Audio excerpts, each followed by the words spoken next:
پر بھی بات کریں گے کہ یہ خرابی کہاں ہے اس ملک کے اندر کہ نظام آپ کا ٹھیک نہیں چلتا۔ آپ کو یاد ہوگا کہ اکتوبر میں سابق D G FIA Bashir Memon صاحب کا ایک انٹرویو متی اللہ جان کے یوٹیوب چینل پر چلا تھا۔ اس انٹرویو کے اندر بہت سارے انکشافات تھے اور انہوں نے عمران خان صاحب کی اس ایمانداری اور اس شفاف جو ذہنیت جس کی وہ دعوے داری کرتے ہیں اس کی کلئی کھول کر رکھ دی تھی۔ انہوں نے یہ بتایا تھا کہ کے الیکٹرک جو ابراج گروپ کی جو کمپنی ہے، جب اس کے حوالے سے انہوں نے تحقیقات کی تو بشیر میمن کو عمران خان صاحب نے اپنے دفتر بلا کر کہا کہ آپ کیوں اس کمپنی کو تباہ کرنے پر تلے ہوئے ہیں۔ بشیر میمن نے واضح کہا کہ پاکستان کی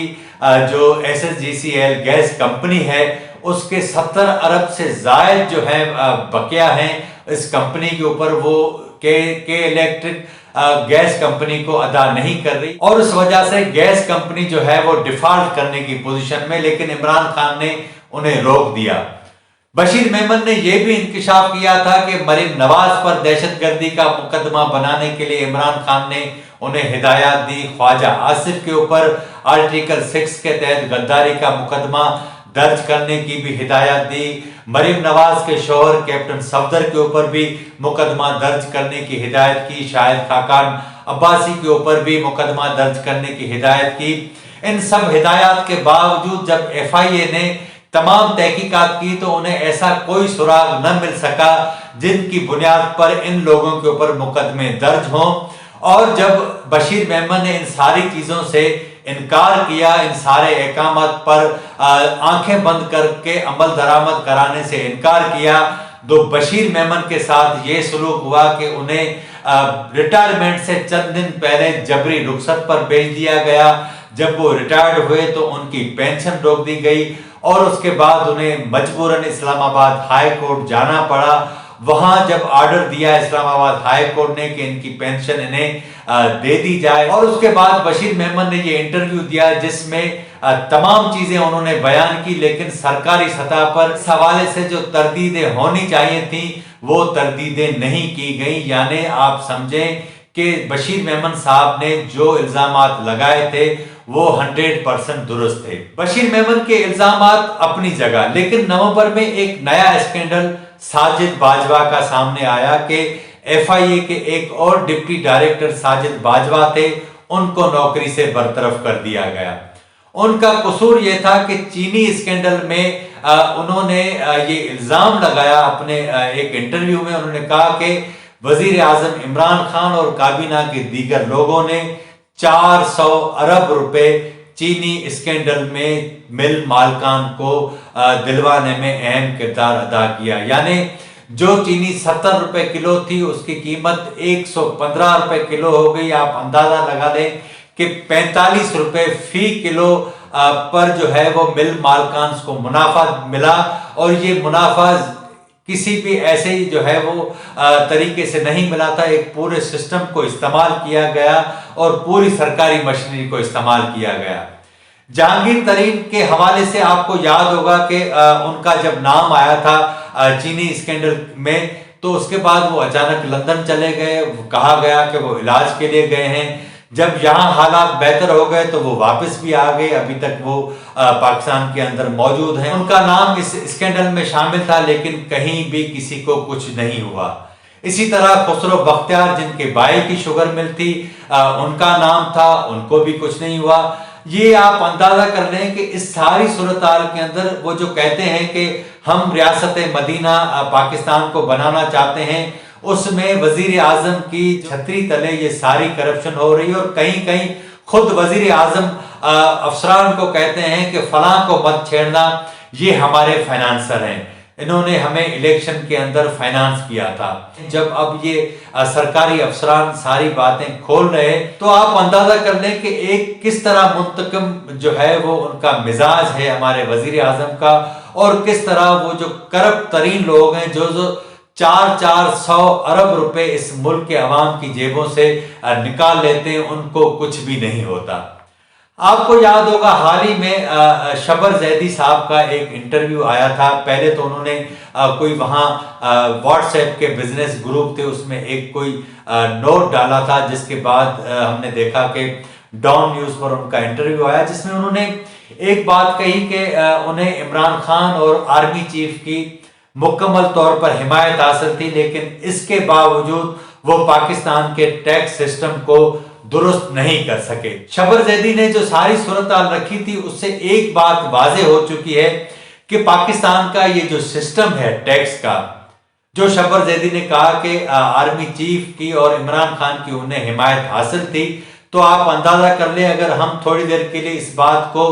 سچ مان لیتے ہیں اور اگر ان کی حمایت حاصل تھی, تو اس کے باوجود ملک کی دو بڑی طاقتور شخصیات اگر کسی افسر کے یا کسی اہم ادارے کے سربراہ کے پیچھے کھڑی ہوں اور وہ کوئی نتیجہ رزلٹ نہ دے سکے, تو آپ اندازہ کر سکتے ہیں کہ ہم کہاں کھڑے ہیں.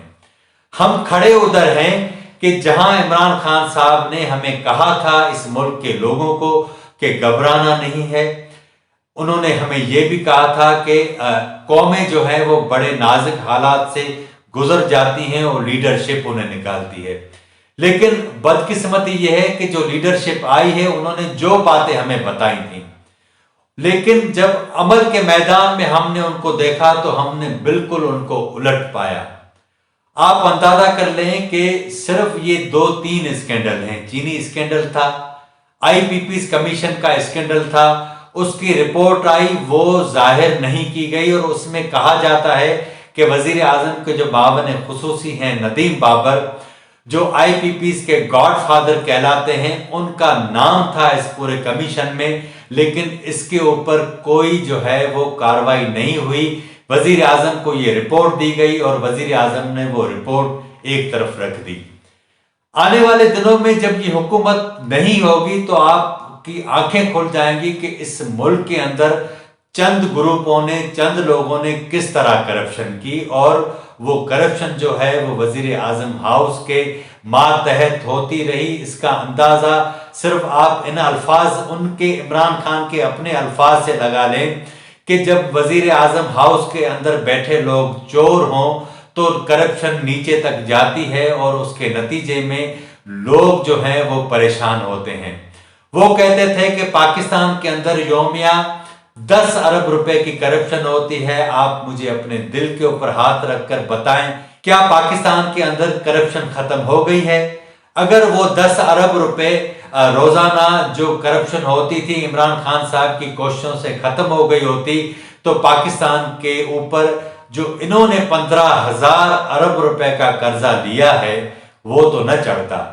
ظاہر ہے کہ ایسا نہیں ہوا. تو یہ ساری باتیں تھیں, میں نے صرف چند لوگوں کی یہ باتیں آپ کے سامنے رکھی. سوال صرف یہ ہے کہ جب نیکسس کی حکومتیں ہوں تو آپ کسی صورت کچھ بھی کر لیں, کچھ بھی نہیں ہو سکتا. اور عمران خان نے سوائے وعدوں کے, سوائے سہانے خوابوں کے کچھ بھی اس ملک کے لوگوں کو نہیں دیا. آج کے پروگرام میں اتنا ہی. اگر آپ کو ہمارا پروگرام اچھا لگا ہو تو اسے ضرور سبسکرائب کریں, لائک کریں, شیئر کریں اور اپنی رائے کا اظہار ضرور کریں تاکہ آنے والے دنوں میں ہم اس کو مزید بہتر بنا سکیں. مجھے اجازت دیجیے. اللہ حافظ.